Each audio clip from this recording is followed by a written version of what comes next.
결혼 7년 만에 믿기 힘든 일을 겪었습니다. 한 번 선배에게 털어놨다가 사람 보는 안목이 부족하다는 질책을 들은 후 아무 말도 못했죠.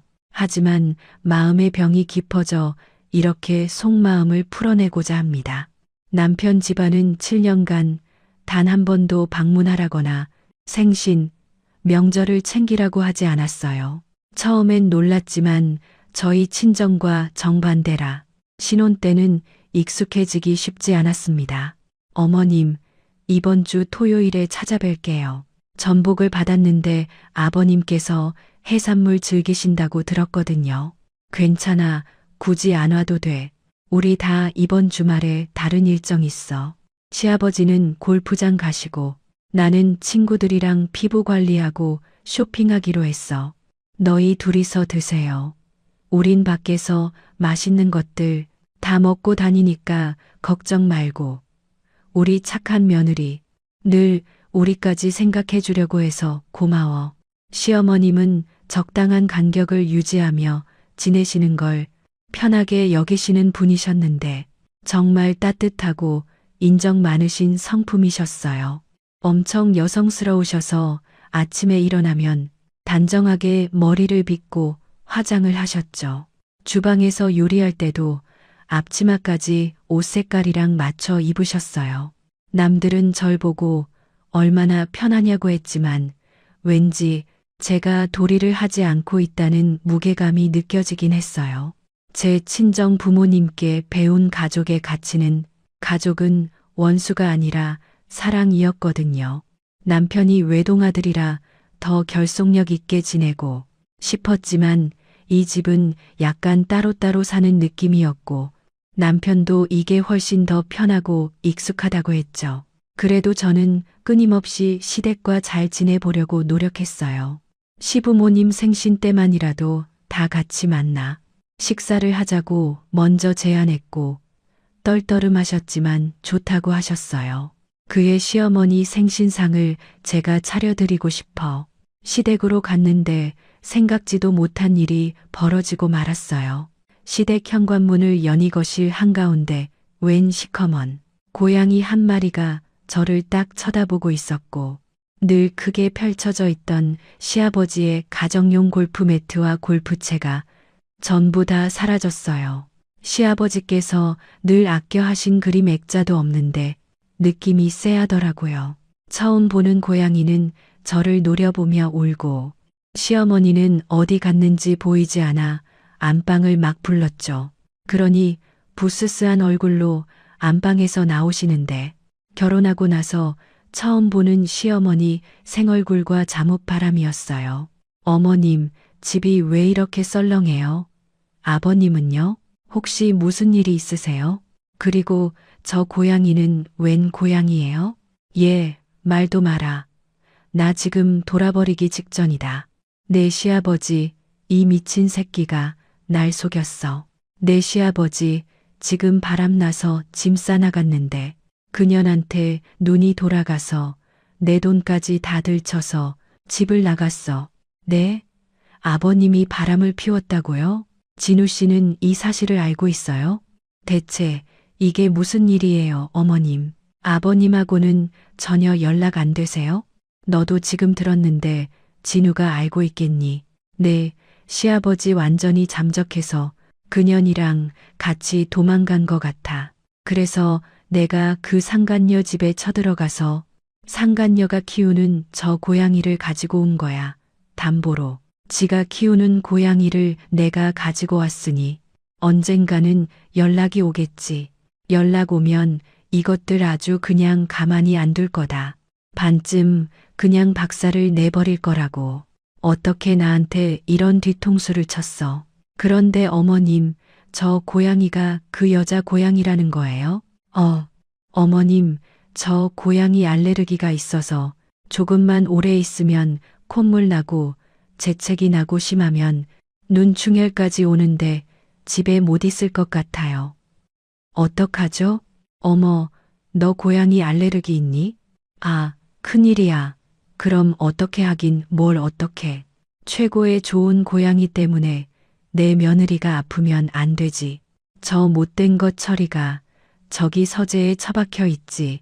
뭘 잘났다고 거실 한가운데서 이러고 있어. 시어머니는 그 고양이를 막 쫓아내며 저한테는 집으로 돌아가라고 하셨어요. 지금 생일이 중요한 게 아니라면서요. 남편한테는 따로 연락을 해서 일단은 시댁으로 오라고 한다며 와서 상황 설명을 하겠다고 저한테는 먼저 집으로 가 있으라고 하셨죠. 시댁에 아주 잠깐 한 15분 정도 있었는데 금방 콧물이 주르륵 흐르고 눈이 막 간지럽게 시작했어요.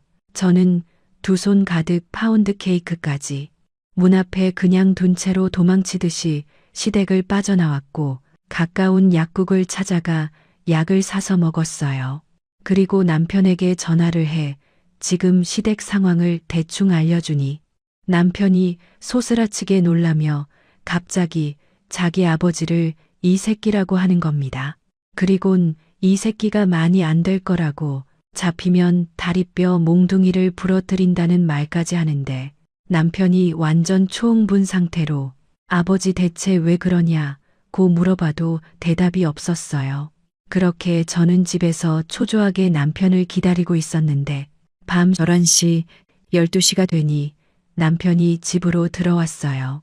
그리곤 절 보자마자 저 닭똥 같은 눈물을 막 뚝뚝 흘리기 시작하는데 아이, 왜 그래? 왜 울어? 대체 무슨 일인데 그래? 아버님하고 어머님하고 많이 안 좋으신 거야? 울지 말고 얘기 좀 해봐. 지금 어머님은 좀 어떠셨어요? 괜찮으셔? 자기야, 내가 지금 하는 말 듣고 나서 너무 놀라지 않았으면 좋겠어. 사실은 자기한테 말 못했었어. 그렇게 꺼낸 남편의 이야기는 솔직히 좀 충격이었어요. 제가 시아버지라고 불렀던 그분이 실은 남편의 친아버지가 아닌 새아버지였다는 겁니다. 남편이 중학생 때 시어머니가 그분이랑 바람을 펴서 재혼을 하셨고 남편의 친아버지와는 그것 때문에 이혼을 하셨대요. 제게 미리 말을 하고 싶었지만 새아버지가 워낙 본인과 관계 얘기하는 걸 민감하게 생각했고 시어머니 또한 떳떳한 게 없으니 본인과 관계 이야기는 하지 말라고 하셨다네요. 어차피 20년 넘게 이렇게 같이 살았으면 가족이나 다름없다고요.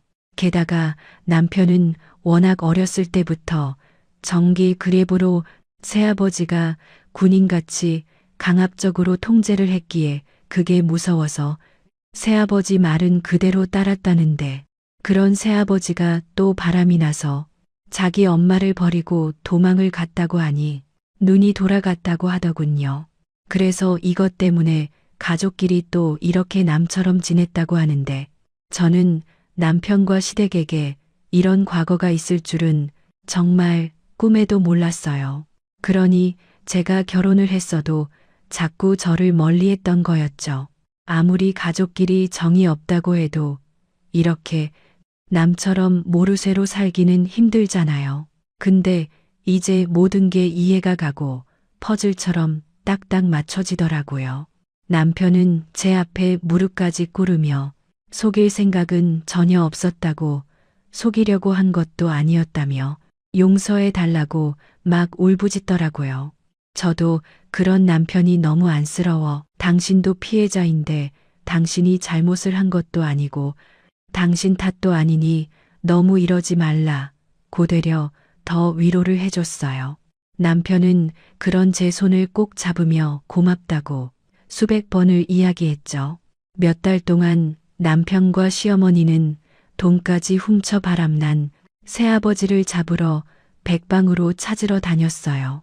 남편은 근무 시간까지 바꿔가며 낮에는 새아버지를 잡으러 다녔고 밤에는 회사로 출근을 했죠.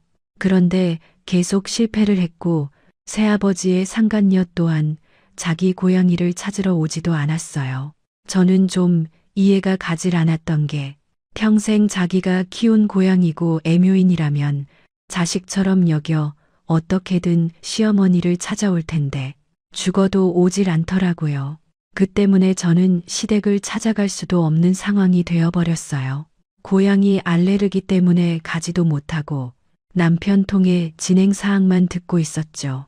이럴 때라도 시어머니랑 좀 가깝게 지내며 식사도 챙겨드리고 옆에서 위로도 해드리고 할 텐데 그날 이후로 한 번도 시댁에 갈 수가 없었어요.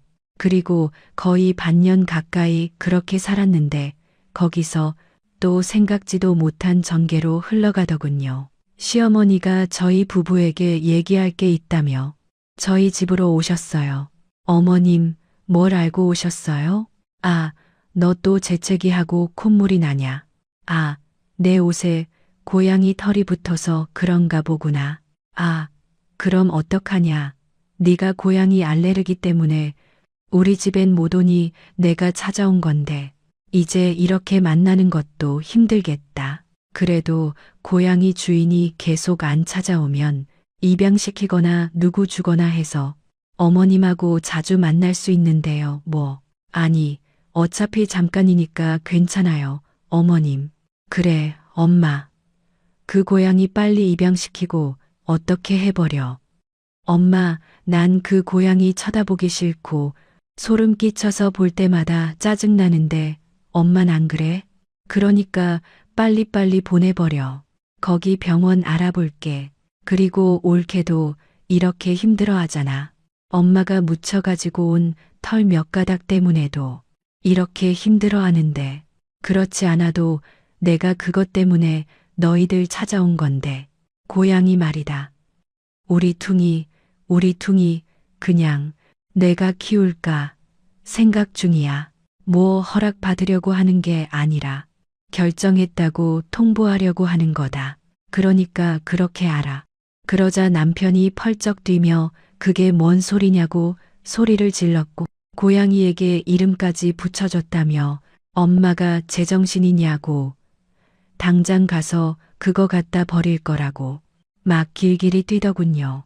그러니 시어머니도 저희 남편을 온몸으로 막으며 절대 안 된다고 내 자식 같은 애를 어떻게 버린다고 하냐며 정이 들어서 이제는 그 여자가 달라고 해도 못 줄 것 같다고 하는 겁니다. 저는 그런 남편을 말리며 일단은 시어머니를 방으로 대피시켜 왜 그러시는지 이야기를 들어봤어요. 그러니 시어머니 말씀이 나도 걔가 처음엔 죽도록 밉고 밥도 안 주고 싶고 걔만 보면 내 시아버지랑 그년이 떠올라서 아주 미칠 것 같은데 내가 뭐가 이쁘다고 걔를 챙기겠냐고. 근데 하루는 내가 울고 있는데 옆에 와서 꼬리를 막 갖다 기대는 거예요. 나를 위로해 주는 것 같고 꼭 나를 보는 것 같더라고. 걔 주인한테 버림받은 게 나 신세랑 똑같은 거 아니야. 그걸 보는데 안쓰러워서 눈물이 더 났다니까. 그리고 나선 걔랑 나랑 서로 위로해주고 위로받으면서 살고 있어. 나도 처음엔 동물하고 무슨 교감이 된다고 다 거짓말이라 했는데 하다 보니 진짜 되더라고. 그래서 그냥 키우기로 마음먹었다. 그러니까 희진이가 예쁘게 좀 봐주면 안 되겠니?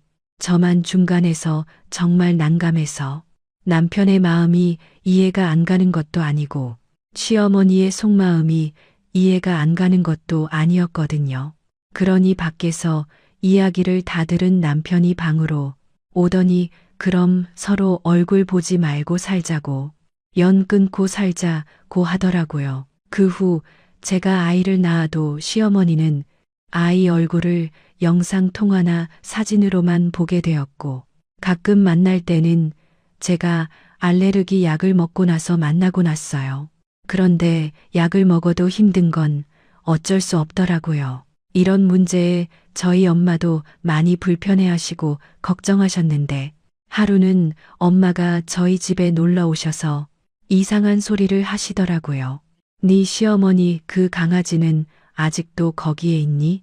아여, 아니, 엄마. 강아지가 아니라 고양이잖아.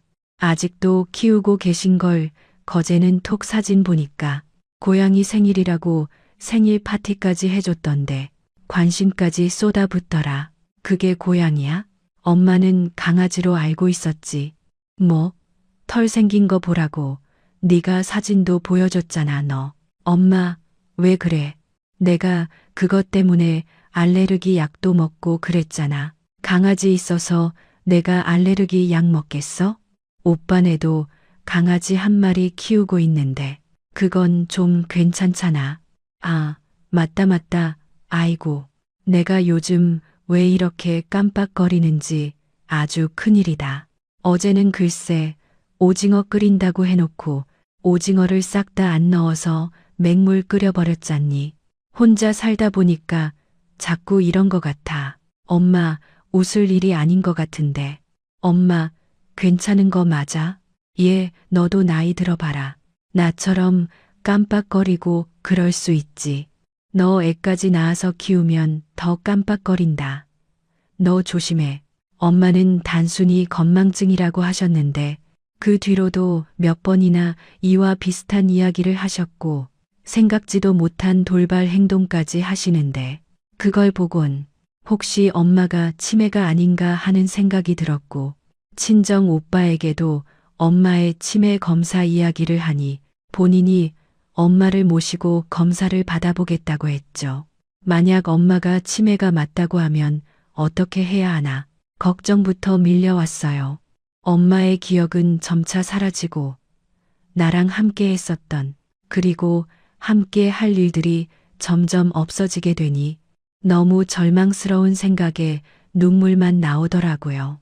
남편도 그런 저를 더 걱정하며 만약 엄마가 치매가 맞다고 하면 엄마를 우리 집 근처로 이사시키는 건 어떻겠냐고 하더라고요. 가까이 살면서 엄마 돌봐드리고 찾아뵙지 하면서요. 이왕이면 우리 집 밑으로 오셨으면 좋겠다는 말을 해주는데 이런 남편의 따뜻한 위로와 제안을 저도 너무 감격해서 얼마나 고맙다고 했는지 몰라요. 남편은 제 오케이 사인이 떨어지자마자 바로 엄마가 살 곳을 알아봤고 저희 집과는 걸어서 10분 거리에 있는 곳에 엄마를 모실 수 있었어요. 엄마도 처음엔 본인이 치매라는 사실을 인지하지 못하셨는데 그걸 인정할 새도 없이 급작스레 상태가 악화되어 바지에 실수를 하신다거나 정처 없이 떠돌다 사람들에게 연락을 받기도 하였어요. 아마 치매 걸린 부모님을 모시고 사시는 분들은 제 심정을 이해하실 텐데 한시라도 마음을 놓고 지낼 수가 없었어요. 잠을 자도 몇 시간마다 깨서 엄마가 잘 주무시고 계신지 홈 CCTV를 켜서 들여다봤고 회사 출근을 해도 엄마에게 수십 번씩 전화를 해서 잘 계시냐고 확인을 하였죠. 혹여나 엄마 혼자 계실 때 사고라도 날까봐 노심초사하는 마음으로 살았어요. 저는 이런 엄마에게 아무것도 도움이 되지 못하는 것 같아 늘 괴로워했는데 이런 엄마를 위해 내가 밥이라도 함께 따뜻하게 차려드리면 좀 덜 괴로울 것 같아 매일같이 출근하기 전에 엄마 집에 가서 갓 지은 따뜻한 밥을 해드리고 했어요. 엄마, 그거 기억나? 나 학교 다닐 때 엄마가 맨날 이렇게 김이 모락모락 나는 갓 지은 밥에 김 싸서 줬잖아. 그래서 나는 엄마가 이렇게 싸준 게 제일 기억에 많이 남는다. 그러니 귀엽지. 넌 어렸을 때부터 갓 지은 밥, 김이 모락모락 나는 갓 지은 밥을 참 좋아했어. 그래서 나도 네가 먹는 걸 보면 너무 좋아서 매일같이 새로 한 밥을 했지. 우리 딸이 이렇게 좋아하는데 이게 어렵겠어. 엄마는 공장으로 일까지 다니면서도 매일 아침을 그렇게 밥을 갓 지어서 챙겨주셨어요. 다행히 엄마도 그 기억은 남았는지 제가 아침에 차려드릴 때마다 저 말씀을 하셨어요. 하루는 퇴근을 하고 또 엄마한테 들렸는데 생각지도 못한 사람이 엄마네 집에 와 있는 겁니다. 아니, 어머님이 여긴 어쩐 일로 어떻게 오신 거예요? 아, 이거 얘 왔니? 조용히 있다가 가려고 했는데 딱 들켜버렸네. 네 신랑한테 들었다. 네가 혼자서 엄청 아둥바둥 살고 있다고. 애 키우느라, 엄마 돌보느라 얼마나 힘들어. 가뜩이나 네 신랑은 계속 야근 뭐 하니까 너랑 만나는 시간도 없지. 그래서 내가 그 소리 듣고 짜증나서 사돈 어른 저녁밥이라도 챙겨드리고 싶어서 네 신랑한테 댁 비밀번호 좀 알려달라고 애썼어. 너한테는 그냥 이야기하지 말라고 조용히 왔다 가려고 했는데 딱 만났네. 어머님이 이렇게까지 챙겨주시고 너무 감사합니다. 실은 혼자 좀 버거웠어요. 신랑 아빠도 저녁에 늦게 출근하는 바람에 저 혼자 봐야 되고 엄마까지 챙겨야 하는 게 보통 일이 아니었거든요. 근데 그걸 다 알아주시고 제가 정말 어머님이랑 신랑 아빠 때문에 힘을 얻는 것 같아요. 가족끼리 그런 게 어딨니? 가족끼리 당연한 거지. 그리고 이왕 이렇게 됐으니 하는 말인데 내가 시간 날 때마다 사돈한테 와서 밥도 챙겨주고 간식도 챙겨드리고 같이 놀아도 드릴 테니까 너는 걱정 말고 애만 챙겨라. 내 몸도 좀 챙기고 처음보다 더 말라가는 것 같네. 제가 정말 죄송하고 감사해서 몸 둘 바를 모르겠어요, 어머님. 어머님께서 그렇게 해주신다고 하시면 저야 너무 감사드리고 너무 마음이 놓일 것 같아요. 그런데 내가 너한테 부탁 하나만 해도 되니? 근데 그럼요, 어머님. 당연히 들어드려야죠. 뭔데요? 내가 사돈 챙겨 드리러 올 때마다 우리 퉁이 좀 데려오면 안 되겠니? 우리 퉁이를 도저히 혼자 둘 수가 없을 것 같아서 대신 내가 너와 가까이 안 가게 우리 퉁이 털을 싹 청소해 놓고 갈게. 걱정하지 마. 그건 그래도 되겠니? 솔직히 시어머니가 청소를 해놓고 가신다고 해도 눈에 보이지 않는 털이 남아 있으면 그것 때문에 또 알레르기 반응이 올 것 같아 거절하고 싶었지만 저를 이렇게까지 배려해 주시는 시어머니인데 저도 그 정도는 시어머니를 배려하는 게 맞다 생각해. 그렇게 하시라고 했어요. 대신 이렇게 되면 제가 매일같이 엄마의 아침을 자주 못 차려 드릴 것 같은 예감이 들긴 하더라고요. 역시나 시어머니가 온 다음 날 아침에 엄마네 집에 갔는데 고양이 털이 어딘가에 남아 있었는지 금방 재채기가 나오고 눈이 충혈됐어요. 시어머니에게도 이 말씀을 드리니 저보고 약을 챙겨 먹으라고 아님 제가 걱정이 안 되게 본인이 엄마를 잘 챙겨주겠다고 하셨죠. 그리고 실제로도 자주자주 엄마의 밥상 사진과 엄마가 고양이랑 놀고 있는 사진들을 보내주셔서 안심이 되긴 했어요. 저 또한 시어머니에게 엄마를 맡기게 되면서 회사 일과 아이 돌보는 일에 조금 더 집중을 할 수 있었고 시어머니에겐 달마다 월급이라고 하긴 좀 그렇지만 수고비와 저희 엄마 밥 차리는 데 드는 시장 비용을 넉넉하게 드렸어요. 그러던 어느 날 제가 회사에서 아주 중요한 프로젝트를 맡게 되어 시어머니에게 부탁을 좀 드린 적이 있었어요.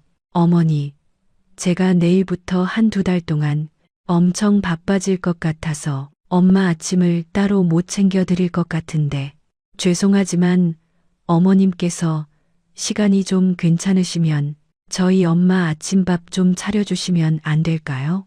아침을, 아이, 그럼 아침상 차려 장을 또 봐야 되는 거잖아. 아, 그건 제가 바로 장 보시라고 돈 입금해 드릴게요. 죄송해요. 아니다. 아, 뭐가 죄송해. 나도 가서 겸사겸사 밥 먹고 그러면 되지. 그럼 바로 입금해줘. 내일 시장 가게. 네, 어머님, 그럴게요. 그리고 죄송스럽지만 한 가지 더 부탁드리고 싶은 게 엄마가 아침에는 갓 지은 밥을 드셔서 밥만 좀 새로 해주셨으면 해요. 죄송합니다. 어머님. 무슨 밥까지 그러냐. 그냥 아무 밥이든 먹으면 되지. 꼭 그렇게 갓 지은 밥을 드려야 되냐. 저번에는 즉석밥도 잘 드시더만. 내가 뭐 곰팡이 핀 밥을 드리냐. 아님 썩은 밥이 드리니 너도 참 별 부탁을 다 하는구나. 아, 알았다. 알았어. 그것만 드신다면 그걸 해드려야지. 저도 그 말을 하고 나서 조금 아차 싶더라고요. 이렇게 아침까지 손수 차려주신 것도 죄송하고 감사한 일인데 제가 제 욕심 때문에 도를 지나친 것 같아 시어머니에게 다시 전화를 걸었는데 화가 나셨는지 전화를 받지 않으셨어요. 큰 실수를 한 것 같아 발만 동동 구르고 다음 날 아침에 일찍 한 채 엄마네 집으로 가서 시어머니께 사과를 드리려고 했어요. 아침에 퇴근한 남편에게도 이 이야기를 하니 제가 실수한 것 같다며 그렇게 하는 게 좋겠다고 했어요. 그리고 한 새벽 6시쯤 집에서 나와 알레르기 약을 하나 먹고 엄마네 집으로 갔는데 시어머니는 아직 오지 않으셨기에 당분간은 엄마한테 밥을 못 해드릴 것 같아 밥 좀 해놓고 시어머니께 사과를 하고 가야겠다 싶어 밥통을 열었는데 밥통을 연 순간 쿰쿰한 냄새에 저도 모르게 후 역겨움이 나왔고 그 안에 있는 밥을 보곤 기겁을 하는 줄 알았어요. 분명히 쌀인데 뭔가 섞여 있었고 잡곡은 아닌 것 같아 손으로 그 뜨거운 밥을 한 움큼 쥐어 자세히 봤는데 어떤 오래된 것이 딱딱하게 들어있는 겁니다. 그리고 그때 기막힌 타이밍에 시어머니가 비밀번호를 누르는데 저는 재빠르게 엄마 방으로 몸을 숨겼어요. 만약 현관에 있는 제 신발을 보고 눈치채면 바로 나가려고 했지만 다행히 어두워서 못 봤는지 그냥 들어오셨고 거실에 있는 저희 엄마를 보자마자 막 수작을 부리는 겁니다. 아예 일어났네. 야. 치매 걸려서 아무것도 기억 못하는 주제에 갓 지은 밥 먹으면 뭘 하냐. 당신 딸도 머리 바보 된 건지 엄마한테 아무리 좋은 거 같다 먹여봤자 되겠냐. 아픈 주제에 밥값이라도 아껴야지. 얼른 앉아서 고양이 모래밥이나 처먹어. 아, 앞에서 또 인증샷 찍어 보내야지. 나한테 돈을 주지. 퉁이야, 엄마가 돈 받아서 우리 퉁이 최고로 좋은 사료만 가득 줄게. 빨리빨리 앉아, 이 노인네야. 시어머니 말을 듣곤 너무 충격을 받아 더 말이 안 나왔고 여태 저희 엄마에게 고양이 모래가 섞인 밥을 줬다는 사실에 제가 더 헛구역질이 나왔어요. 그리고 그땐 이게 빙산의 일각일 줄은 꿈에도 몰랐죠. 저는 있는 대로 화를 내고 시어머니를 향해 미친 듯이 소리를 질렀어요. 지금 뭐 하시는 거예요? 저희 엄마한테 여태 뭘 먹였다고요? 어머님, 진짜 미친 거 아니에요? 아이고, 아이고, 깜짝이야. 간 떨어질 뻔했네. 너 지금 거기 숨어서 뭐 하는 거야? 엿듣고 있었냐? 어머님한테 사과하러 왔다가 밥통 열어보고 알았어요. 어떻게 아픈 사람한테 이런 짓을 할 수가 있어요? 제가 말 못하는 어머님 고양이한테 똑같이 이런 짓 하면 어머님 가만히 계실 거예요? 아니잖아요. 근데 어떻게 사람한테 이런 짓을 해요? 그럼 여태 제가 드린 돈으로 엄마한테 이런 걸 먹였다는 거 아니냐고요. 저는 완전히 이성을 잃어 그 밥통 안에 들어있는 걸 집어 시어머니한테 막 뿌려 던지며 난리를 부렸어요. 그러니 시어머니가 본인 고양이를 수십 번 쓰다듬은 그 손으로 제게 덤벼들어 제 얼굴을 막 비비기 시작했어요. 아니, 어디서 이런 버릇없는 걸 봤나? 내가 네 엄마한테 밥 해준 게 얼마 안 돼. 얼마나 잘 해먹었는데 차라리 하지도 못하면서 이런 행패를 부리고 있어. 너 오늘 맛 좀 봐라. 얼른 우리 퉁이랑 똑같이 만들어주마. 저는 입과 눈으로 털이 들어오자 숨이 막힐 듯한 고통을 느꼈고 정신이 없었어요. 그런데 갑자기 저희 엄마가 시어머니를 양팔로 밀쳐내더니 시어머니 머리채를 쥐어버렸어요. 감히 내 딸을 해치려고 해. 여태까지 당신이 나한테 했던 건 모자라 내 딸까지 해치려고 하냐고.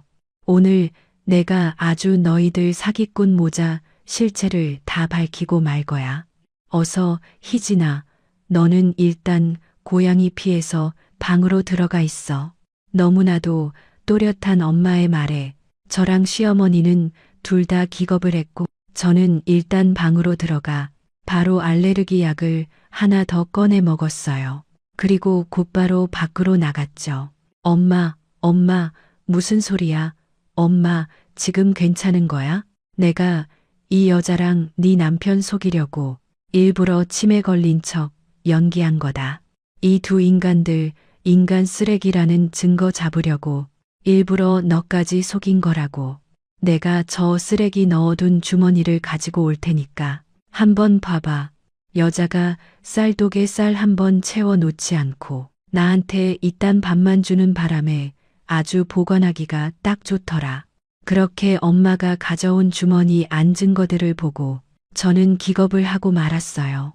아니, 남편이 어떤 여자와 함께 찍은 결혼 사진이 있었는데 사진 속 여자가 한 명이 아닌 3명이나 됐어요. 시어머니 또한 그 사진을 빼서 갈기갈기 찢으며 어디서 말도 안 되는 소리를 짓거리고 있냐고 했는데 엄마가 곧이어 녹음기 하나를 틀어주더군요. 그 속엔 남편과 시어머니가 작당하는 이야기가 녹음돼 있었어요. 일단은 내가 장모 집까지는 장악을 했으니까 이제 진짜 얼마 안 남았어. 이유 만들어서 이혼하고 장모 집까지 싹 다 팔아서 중간에서 가로챈 다음 튀어야지. 이번에 정말 기록상 7년 동안 개고생했다고. 아, 전에는 바보라서 2년 만에 작업하고 빠졌는데 이번 년은 왜 이렇게 일이 더딘지 몰라. 봐, 고양이까지 키우게 해서 좀 못살게 사기를 쳤잖니. 아예, 그래도 개나 고양이 알레르기라도 있었으니까 다행이지. 진짜 그게 신의 한 수였지. 아, 그래도 7년이면 너무 오래 걸렸어. 애까지 낳고. 하기야 이번 년이 제일 크게 먹는 거니까 그냥 7년 동안 번 빵이라 생각해야지. 뭐. 그동안 나도 네 마누라한테 조금씩 돈 뜯어내서 뒤주머니도 챙겼고. 그나저나 너 다음 타겟은 물색 중이긴 하냐? 작업은 나가는 것 같던데 못 찾겠네. 명함 꽂히고 난리 났는데 아, 다 잔챙이들이네. 나도 나이가 먹어서 이게 안 먹혀. 엄마, 아, 나 얼굴에 보톡스 좀 맞을까? 남자든 여자든 죽을 때까지 관리해야 돼. 100세 시대에 저렇게 멍청해지면 되겠냐. 전현, 뭐 관리 안 하고 그냥 늙게 내버려둬서 그래. 야, 이 노인네야, 이거 나 처먹어. 저렇게 내가 아무거나 줘도 막 던져 먹는다. 그 둘의 대화를 듣는데, 아, 정말 혈압이 터지는 것 같았어요. 제가 막 고함을 지르고 썩 그 여자에게 덤벼들려고 하니 엄마는 되려 저를 말리며 지금부터 시작이라고 이성적으로 버텨서 저것들 콩밥을 먹여야 된다고 하셨어요. 그리곤 엄마는 이미 이 증거들을 가지고 경찰에 고소 넣는다고 했어요. 며칠 뒤면 이 두 년한테 고소장이 갈 거라고요. 엄마도 그때까지 참고 있을 거라고 했는데 시어머니가 저한테 하는 짓을 보고는 참을 수 없어 터트린 거라고 했죠. 그 여자는 고소라는 소리에 사시나무처럼 벌벌 떨며 무슨 오해가 있는 거라고 엄마가 지금 치매에 걸려 헛소리를 짓거리고 있는 거라고 하는데 엄마가 그건 경찰이랑 검사한테 가서 얘기하라고 그 여자를 현관문까지 끌어당겨 내보내려고 했어요. 그런데도 그 여자는 문을 잡고 끝까지 버티며 안 나가려고 하더군요. 그래서 제가 시어머니가 키우는 그 고양이를 내보냈어요. 그러니 그 여자가 고양이 이름을 부르며 따라 나가더군요. 그리고 나서 엄마에게 그동안에 있었던 일을 듣게 되었는데 저희 엄마가 대략 1년 전에 산에서 우연히 도망간 저의 시아버지를 만나게 되었고 경찰에 신고를 한다고 하니 그제서야 이실직고하고 이야기를 하더래요. 자기는 그저 돈을 받고 연기를 했을 뿐이라며 가족 관계가 아닌 전혀 모르는 사람이라고요. 그 소리에 엄마가 조금씩 모르게 하나둘씩 증거를 수집했었다는데 모으다 보니까 남편 놈이 저 말고도 사실혼으로 결혼한 여자가 3명이나 있었다는 걸 알았대요. 그래서 그때부터 치매에 걸린 척 연기를 하셨다는 겁니다. 치매에 걸렸다고 해야 그 둘이 마음을 놓고 떠들 수 있으니 그 방법밖에 없었다는데 저는 그 소리를 듣고 엄마의 손을 잡으며 하염없이 목 놓아 울었어요. 저를 위해서 저 때문에 그동안 모진 핍박을 받으며 사람이 먹을 수 없는 것까지 드셨다는 거잖아요. 그 생각에 커다란 화살이 제 가슴을 관통하듯 가슴이 찢어질 듯이 아팠어요. 엄마는 그런 제게 웃으며 괜찮다고 먹자마자 바로 화장실로 가서 다 뱉어냈다고 걱정 말라고 하시는데 그 말이 더 슬퍼졌어요. 그렇게 경찰에서 남편 놈과 그 여자 수사가 시작이 되었고 그 둘 다 도망갈 우려가 보여 현행범으로 잡아다 조사를 하였어요. 그 소식을 듣자마자 저도 바로 이혼 소송을 걸어 최대한 제가 유리하게 그놈 양말 한 장까지도 다 가져올 심산이었어요. 지금까지 그런 인간을 아이 아버지라 여기고 살아온 제 자신도 정말 어리석고 멍청했다고 생각합니다. 하지만 이런 자책은 나중으로 미루기로 하고 우선은 그 사람들을 응징하고 이혼 절차 진행하는 데만 집중하자 다짐했고 약 1년간 법원을 오가며 재판 과정을 거쳤습니다. 그렇게 2년이란 시간이 흘러 이혼이 성립되었고 그 남자와 그 남자 어머니 역시 사기 혐의로 처벌을 받았습니다. 속마음으론 평생 감옥에서 못 나오길 바랐지만 그건 제 개인적인 감정일 뿐이고 법적으로 가능한 처벌은 충분히 받았다 싶어 분한 마음을 내려놓기로 했습니다. 이렇게 모든 악몽 같은 일들이 마무리된 후에야 어머니께 제대로 된 효도를 할 수 있게 되었는데요. 지금은 어머니와 함께 거주하며 아이 잘 돌보고 직장도 성실하게 다니고 있습니다. 그리고 다음 달에는 승진까지 앞둔 상황입니다. 비록 7년의 재판 기간까지 더해 9년이라는 시간을 낭비하긴 했지만 그것을 아까워하고 좌절하기엔 앞으로의 인생이 더 길기에 위축되지 않고 열심히 살아갈 생각만 하고 있습니다.